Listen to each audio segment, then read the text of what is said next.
लोकसभेसाठी काँग्रेसचे 2 उमेदवार जाहीर। धुळ्यातून डॉक्टर शोभा बच्चाव यांना उमेदवारी, जालन्यातून कल्याण काळे यांना उमेदवारी।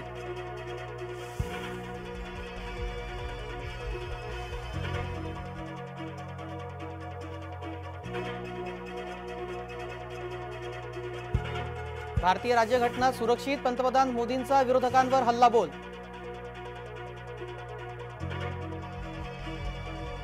मुसलमानांनो, मोदींना घाबरू नका, गडकरींचे रामटेकच्या सभेत वक्तव्य।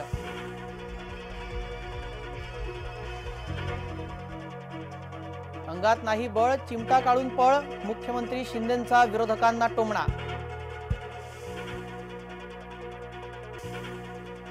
सांगलीच्या वेदनेवर कोल्हापूरचा उतारा, विश्वजित कदमांना सतेज पाटील म्हणतायत दमानं घ्या।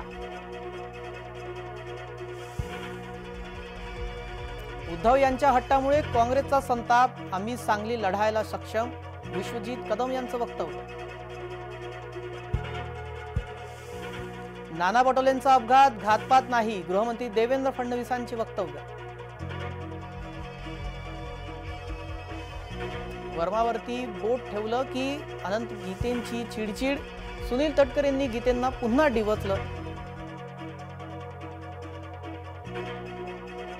पुरुषोत्तम खेडेकर यांचा माफीनामा, शरद पवारांची शिवरायांशी तुलना वादात, खेडेकरांच्या वक्तव्याच्या मराठा समाजाकडून तीव्र निषेध। केजरीवालांच्या सुटकेची मागणी पडली महागात, न्यायालयाने याचिकाकर्त्याला ठोठावला दंड।